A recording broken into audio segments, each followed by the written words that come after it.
Hello students, motion chapter में NCERT में अपन exercise के क्वेश्चंस कर रहे थे एंड एक्सरसाइज के क्वेश्चन में अपन ने 5 तक कर लिया था। नेक्स्ट है क्वेश्चन 6 एंड ये क्वेश्चन 6 ग्राफिकल मेथड से है। इसमें ग्राफ गिवन है, ये ग्राफ शो हो रहा है आपको। ये figure 8.11 shows the distance time graph में अपन को डिस्टेंस टाइम ग्राफ गिवन है ऑफ थ्री ऑब्जेक्ट्स का है A B and C. Study the graph and answer the following question. इस ग्राफ को स्टडी करके अपन को आंसर देने हैं क्वेश्चंस के। तो अपने पास ये थ्री ऑब्जेक्ट्स है ए बी सी, वो मूव कर रहे हैं, तो उनके डिस्टेंस टाइम ग्राफ अपन को यहाँ पर गिवन है। तो इसमें ये है a question, which of the three is travelling the fastest. Means जो फास्टेस्ट है ये एबीसी है, एबीसी में फास्टेस्ट कौन ट्रेवल कर रहा है। तो बेटा देखना, जो डिस्टेंस टाइम ग्राफ है, डिस्टेंस टाइम ग्राफ का जो स्लोप है, ठीक है, स्लोप है किसका, distance time graph, distance time graph, इसका जो स्लोप है वो स्लोप डिनोट करता है अपने पास क्या, स्पीड को। ठीक, ये अपन ने लेक्चर में देखा था। तो स्लोप है डिस्टेंस टाइम ग्राफ का, वो रिप्रेजेंट कर देता है क्या, स्पीड। स्लोप क्या बेटा, जैसे मान लो कोई अपने पास इस तरह से है, तो अपने पास स्ट्रेट लाइन है, तो इसका स्लोप अपने पास क्या है, इसका स्लोप 0 है क्योंकि ये स्ट्रेट लाइन है। अब अगर ये यहाँ से इस तरह से मूवमेंट होगा ऊपर, तो ये स्लोप हो रहा है इंक्रीज, और ऊपर जाएगा तो और स्लोप इंक्रीज, और ऊपर जाएगा और स्लोप इंक्रीज।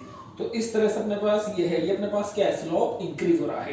जैसे फिसल पट्टी होती है ना, कहीं जाते हैं अपन, फिसल पट्टी है, तो अपने पास क्या है, वो जो बन रहा है वो हॉरिजॉन्टल से कितने एंगल पर है। देखना, हॉरिजॉन्टल से जितना एंगल बनाएगा, ठीक है, हॉरिजॉन्टल से जितना एंगल होगा वो एंगल ही क्या होगा, उसका स्लोप। तो जैसे जैसे ये इंक्रीज होता जाएगा वैसे वैसे स्लोप इंक्रीज हो रहा है। तो जितना ज्यादा स्लोप होगा उतनी ही ज्यादा स्पीड होगी।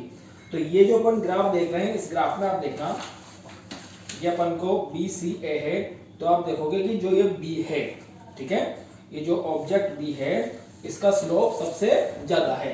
तो स्लोप सबसे ज्यादा है तो सबसे फास्टेस्ट पे कौन मूव करेगा, ऑब्जेक्ट बी। ठीक है, स्लोप पता पड़ा। देखो स्लोप इस तरह से है, मान लो एक ये है और एक ये है, ये अपन देख रहे हैं ना। तो मान लो ये अपने पास एंगल फॉर्म कर रहा है, ये θ1 और ये θ2, तो θ2 अपने पास ग्रेटर है θ1 से, तो इस तरह से अपने पास जो स्लोप है, ये जो सेकंड ग्राफ है, इसका स्लोप ग्रेटर है किससे, फर्स्ट वाले ग्राफ से। तो ये होता है अपने पास स्लोप। बी है, are all three ever at the same point on the road.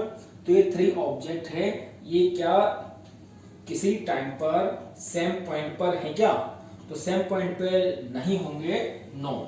क्यों नहीं होंगे, क्योंकि अगर सेम पॉइंट पर होते तो ये थ्री जो ग्राफ है ये अपने पास वो वन पॉइंट पे मीट होते। बट देखना है जो ग्राफ है यहाँ पर, ये तीनों ग्राफ ऐसा एक भी पॉइंट नहीं है जहां पर ये तीनों ग्राफ मीट हो रहे हो, इसलिए ये तीनों ग्राफ या तीनों ऑब्जेक्ट है वो अपने पास रोड पर किसी भी पॉइंट पर मीट नहीं होंगे। नेक्स्ट है C, how far has C travelled when B passes है। जब बी ने ए को पास किया तब सी ने अपने पास कितनी दूरी तक ट्रेवल किया, कितने डिस्टेंस तक ट्रेवल किया, ये अपन को कैलकुलेट करना है। तो बेटा देखना, अपन ग्राफ से देखेंगे। देखो ये बोल रहा है how far has C travelled when B passes है। जब बी ने ए को पास किया उस पॉइंट पर अपने पास जो सी है उसने कितना डिस्टेंस तक ट्रेवल किया वो देखना है। बट बेटा देखना है जो सी का ग्राफ है ना, इस सी का ग्राफ ओरिजिन से स्टार्ट नहीं है, सी का ग्राफ ओरिजिन से स्टार्ट नहीं है। सी का ग्राफ अपने पास स्टार्ट है कहां से, ये जो अपने पास ग्राफ फॉर्म हो रहे हैं, तो ये ब्लॉक्स बन रहे हैं ना, बहुत स्मॉल स्मॉल ब्लॉक्स है, तो फोर्थ ब्लॉक से स्टार्ट है। अब यहाँ पे अपन अगर डिस्टेंस कैलकुलेट करें तो देखना जो यहाँ पे एक तो टाइम है और यहाँ पे डिस्टेंस है। तो डिस्टेंस में देखना अपने पास, अगर अपन ब्लॉक्स देखें तो 1 2 3 4 5 6 7, ठीक है, ये 7 ब्लॉक्स है। 7 ब्लॉक्स को अपने पास कितनी डिस्टेंस आ रही है, 4 किलोमीटर। तो 7 ब्लॉक्स में जो 7 ब्लॉक्स है, जो 7 ब्लॉक्स में जो डिस्टेंस है वो कितनी है, 4 किलोमीटर। तो 1 ब्लॉक में कितनी होगी, 1 ब्लॉक में होगी 4/7 किलोमीटर। ये तो अपने पास बात क्या हुई, ओनली 1 ब्लॉक की। अब देखना, जब बी और ए मीट हो रहे हैं, वहां पर जो ये सी है, वहां से अगर अपन ये सी को देखेंगे तो अपने पास ये क्या आ रहा है, ये आ रहा है अपने पास 8 किलोमीटर। तो वहां पर अपने पास क्या है, ये 8 किलोमीटर। बट वो जो 8 किलोमीटर है तो कहां से है, फ्रॉम ओरिजिन से डिस्टेंस है। और अपन डिस्टेंस ओरिजिन से थोड़ी देखनी है अपन को, क्योंकि स्टार्टिंग ओरिजिन से नहीं हुई है। स्टार्टिंग कहां से हुई है, स्टार्टिंग तो देखो यहां से हुई है, जहां पे अपने पास सी अपने पास कहां पे आ रहा है, ये सी स्टार्ट हुआ ओनली 1 2 3 4, फोर्थ ब्लॉक से। तो फोर्थ ब्लॉक से स्टार्ट हुआ है, तो इनिशियल पोजीशन तो इसकी वही होगी ना। ये 8 किलोमीटर है फ्रॉम ओरिजिन, तो ये 8 जो किलोमीटर है ना, ये अपने पास क्या है, फाइनल पोजीशन है। तो इनिशियल पोजीशन क्या होगी, इनिशियल पोजीशन। देखो सी जो ग्राफ स्टार्ट है वो फोर्थ ब्लॉक से स्टार्ट है, तो स्टार्टिंग डिस्टेंस किसकी, उसकी जो है देखना 4 ब्लॉक से, तो 1 ब्लॉक की जो डिस्टेंस है वो 4/7 है। तो 4 ब्लॉक की डिस्टेंस 4 into 4/7, 16/7, ये फाइनल पोजीशन। तो सी की डिस्टेंस क्या होगी, डिस्टेंस ऑफ सी ये होगा अपने पास final position minus initial position, final minus initial position. तो फाइनल माइनस इनिशियल पोजीशन है, तो फाइनल कितनी है 8 माइनस इनिशियल 16/7। एलसीएम लेंगे 7, ये अपने पास 56 माइनस ये 16, ये 40/7 मीटर। तो 40/7 मीटर क्या होगी अपने पास, सी की डिस्टेंस कब, जब बी ने पास किया किसको, ए को। नेक्स्ट है डी,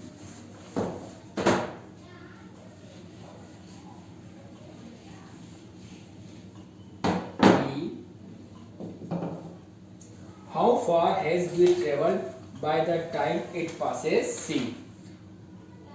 B ने कितना ट्रेवल किया जब इसने C को पास किया, जब इसने C को पास किया तो B ने कितना ट्रेवल किया, देखना जब इसने C को पास किया, देखो B और C इस पॉइंट पे मीट हो रहे हैं, एक ग्राफ में आप देखोगे जहाँ पे आपको दिखेगा B और C ग्राफ एक पॉइंट पे मीट हो रहे हैं, और इस पॉइंट पे मीट हो रहे हैं। तो अगर आप इसका डिस्टेंस देखेंगे, तो डिस्टेंस देखना है तो इसमें जो नंबर ऑफ ब्लॉक्स आएंगे, नंबर ऑफ ब्लॉक्स कितने आ रहे हैं अपने पास, ये 4 तक तो 7 है, उसके बाद 2 ब्लॉक्स और आ रहे हैं 8 एंड 9। तो जब B और C मीट हो रहे हैं तो वहां पर डिस्टेंस में कितने ब्लॉक्स है, वहां पर डिस्टेंस में अपने पास 9 ब्लॉक्स है। तो डिस्टेंस कितनी हो जाएगी बेटा, देखना 1 ब्लॉक की 4/7, तो 9 ब्लॉक्स की कितनी होगी, 9 into 4/7, तो 36/7 मीटर। इतनी डिस्टेंस कवर करी जब B traveled by the time it passes C, जब B और C मीट हुए। तो एक तो ये आ गया मेरे पास, ये हो गया मेरे पास 6th question, graphical method. Next 7th, a ball is gently dropped from a height of 20 metre. ये अपने पास हाइट है 20 मीटर, यहाँ से ड्रॉप हुई, यहाँ से ड्रॉप करेंगे मींस इनिशियल वेलोसिटी 0।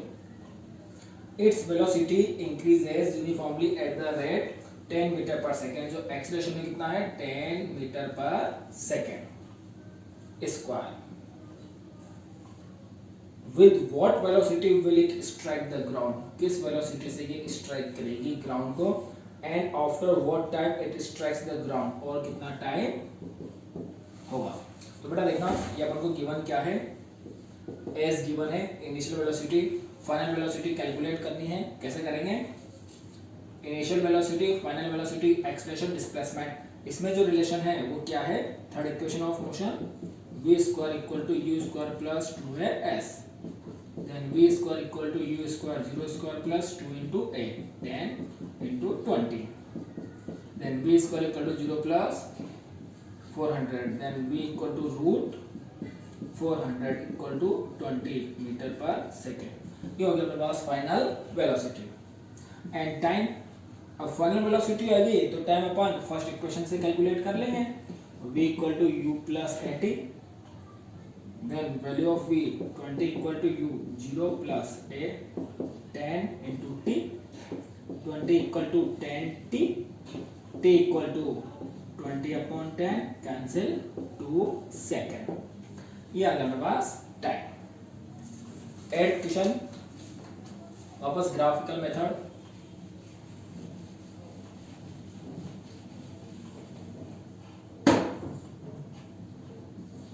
जब ये क्वेश्चन आप करो तो ये क्वेश्चंस अपने साथ लेके बैठना है ना। तो इधर speed time graph for a car it shown in figure, ये गिवन है इसमें। ये how far does the car travel in first 4 second, जो फर्स्ट 4 सेकेंड है इसमें कितना वो अपने पास कार ट्रेवल करेगा, कितने डिस्टेंस तक। Shade the area on the graph that represents the distance travel by the car during this period. तो बेटा ये ग्राफ तो एक तरह से इस टाइप से है, ये 2 4 6 8 10, 2 4 6 8 10, एंड ये 2 4 6 8, 2 4 6 8, और अपने पास ये जो मूव हो रहा है तो इस टाइप से जाएगा।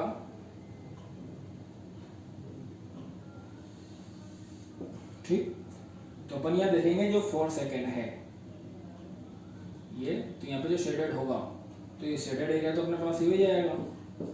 ठीक, तो एक तरह से ये अपन अप्रॉक्स, कंप्लीट तो नहीं, अप्रॉक्स राइट एंगल ट्राइंगल इसको कंसिडर कर सकते हैं। और अपन जानते हैं कि अपन को डिस्टेंस कैलकुलेट करना है, ये स्पीड और ये टाइम। अपन को डिस्टेंस कैलकुलेट करना है तो जो एरिया है स्पीड टाइम ग्राफ का जो एरिया है वो एरिया क्या शो करता है, डिस्टेंस। तो डिस्टेंस क्या होगा, एरिया, और एरिया क्या होगा इसका, अप्रॉक्स राइट एंगल ट्राइंगल अपन कंसीडर कर सकते हैं। तो half into base into height, तो ये हो जाएगा हाफ इनटू बेस कितना है 4 इनटू हाइट 6, ये हुआ 2 टाइम्स 12 मीटर। तो अप्रॉक्स जो इसने डिस्टेंस कवर करी कितनी करी, 12 मीटर। नेक्स्ट है which part of graph represent uniform motion of car. अब बेटा uniform motion of car it means speed change नहीं हो रही, और अपन ग्राफ से देखेंगे कि जो स्पीड चेंज हो रही, स्पीड कांस्टेंट आ रही है, वो किसके बाद आ रही है, जो 6 सेकंड है। 6 सेकंड के बाद अपने पास यहाँ पे एक स्ट्रेट लाइन फाइंड आउट हो रही है। तो आफ्टर 6 सेकंड जो मोशन होगा वो कौन सा होगा, यूनिफॉर्म मोशन। 8th हो गया। 9th,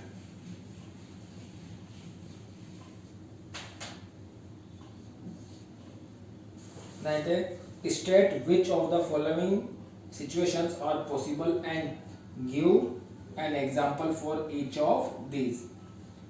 A है an object with a constant acceleration but with zero velocity, ये पॉसिबल है क्या, यस बिल्कुल पॉसिबल है। वो कैसे, जैसे मान लो कि मैंने यहाँ पे इसको कैच कर रखा है अभी मार्कर, अभी यहाँ पे इनिशियल वेलोसिटी इसकी 0 है, बट जैसे मैं इसको अभी रिलीज करने वाला हूँ, जस्ट अबाउट टू रिलीज, जैसे मैं थोड़ा नीचे आया, ठीक है, तो जैसे ये है इसको जैसे अपन रिलीज करेंगे नीचे आएगा, तो जब ये नीचे आएगा ये फॉल होगा, इसको बोलते हैं फ्री फॉल, और इसमें एक्सेलरेशन होगा, ये एक्सेलरेशन होता है ग्रेविटेशनल एक्सेलरेशन, जिसकी वैल्यू फिक्स होती है 9.8 मीटर पर सेकेंड स्क्वायर। ये अपन ग्रेविटेशन वाले चैप्टर में पढ़ेंगे अच्छे से, ठीक है। तो ये है, तो यहाँ पर अपने पास इनिशियल वेलोसिटी है, तो वेलोसिटी 0 है, और एक्सेलरेशन भी है यहाँ पर, छोड़कर अपने पास जस्ट नीचे आएगा, तो जो एक्सेलरेशन है, एक्सेलरेशन भी यहाँ पर हो रहा है। B, an object moving in a certain direction with an acceleration in perpendicular direction। अब बेटा ये भी पॉसिबल है, क्या होता है देखो, जैसे मान लो कोई ऑब्जेक्ट है वो सर्कुलर पाथ में मूव कर रहा है, तो सर्कुलर पाथ में मूव कर रहा है तो उसमें अपने पास एक फोर्स एक्ट होता है जिसको बोलते हैं सेंट्रीपेटल फोर्स। और इस सेंट्रीपिटल फोर्स से जो एक्सलेशन होगा वो होगा सेंट्रीपिटल एक्सलेशन। अभी जो सेंट्रीपिटल एक्सलेशन है इसकी जो डायरेक्शन है ये होती है अपने पास टुवर्ड्स द सेंटर, एंड जो डायरेक्शन है वेलोसिटी की वो होती है टेंजेंट। ये जो सर्किल है ना, इस पॉइंट पे जो ये फॉर्म हो रहा है इसको बोलते हैं टेंजेंट। तो वेलोसिटी की डायरेक्शन ये है, सेंट्रीपिटल एक्सलेशन की डायरेक्शन ये है, तो वेलोसिटी और एक्सलेशन क्या हो गए परपेंडिकुलर। बेटा देखो ये कैसे हुआ, आप चाहो तो करके देखना घर पे। कोई ऑब्जेक्ट लेना, उसको एक थ्रेड से टाइट करना और उसको यूं राउंड राउंड करना। जब आप उसको राउंड राउंड करोगे, ठीक है, इस तरह से रिवॉल्व करवाओगे, उसके बाद इसको रिलीज करोगे, जैसे ही छोड़ोगे तो देखना ये अपने पास एक फिक्स डायरेक्शन में जाएगा। अब किस डायरेक्शन में जाएगा? जिस डायरेक्शन में आप रिलीज करोगे उस डायरेक्शन में। जैसे न्यू रिवॉल्व कर रहा है, आपने यहाँ पर रिलीज किया तो इधर जाएगा, न्यू रिवॉल्व करके यहाँ पर रिलीज किया तो इधर आएगा, और अगर अपने पास यहाँ पर रिलीज हुआ तो इधर जाएगा। तो जिस भी पॉइंट पे अपन रिलीज करेंगे उस डायरेक्शन में वो मूव हो जाएगा, तो उसको बोलते हैं उसका टेंजेंट। तो ये इस डायरेक्शन में मूव हुआ, एंड जो एक्सलेशन है देखो ये सर्कुलर पाथ में जो मूव करवा रहा है, ठीक है, सर्कुलर पाथ में इसको बनाए रखा है। वो किसने बनाए रखा है? इस पे अपने पास towards the centre acceleration act होता है जिसको बोलते हैं सेंट्रीपिटल एक्सलेशन। जैसे मेले में आता है ना मौत का कुआं, अब मौत के कुएं में गाड़ी अपने पास इस तरह से राउंड राउंड कर रही है तो फॉल नहीं हो रही, वो बनी हुई है किसकी वजह से? सेंट्रीपिटल एक्सलेशन की वजह से। तो सेंट्रीपिटल एक्सलेशन एंड वेलोसिटी ये क्या हो गया? Perpendicular. Last question 10,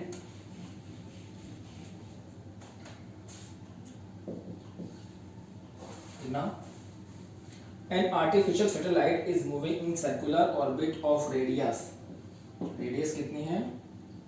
42250 kilometre. Calculate its speed if it takes 24 hours to revolve. Time कितना है? 24 hours to revolve around the earth। तो बेटा सर्कुलर मोशन हो रहा है और यूनिफॉर्म मोशन है, तो स्पीड अपन कैलकुलेट कर सकते हैं। किससे करते हैं? 2πr/t, और ये जाएगा 2 × 3.14 × 42250 किलोमीटर अपॉन 24 आवर। ठीक है, इसको सोल्व कर लेंगे। इसको सोल्व करके जो अपने पास आंसर आएगा वो 11065.4 किलोमीटर पर आवर इसका आंसर है। ये तो बड़ा किलोमीटर पर आवर है, पर ये 1 आवर में इतने किलोमीटर है, अपन इसको सेकंड में भी कन्वर्ट कर सकते हैं। देखो आवर को सेकंड में कन्वर्ट करते हैं तो 3600 से मल्टीप्लाई, तो ये सेकंड एंड ये किलोमीटर। जब इसको अपन सोल्व करेंगे तो सोल्व करने पर जो आंसर आएगा वो आएगा अपने पास 3.07 किलोमीटर पर सेकेंड। मीन्स 1 सेकेंड में जो सैटेलाइट मूव कर रही है तो कितने डिस्टेंस कवर कर रही है? 3.07 किलोमीटर।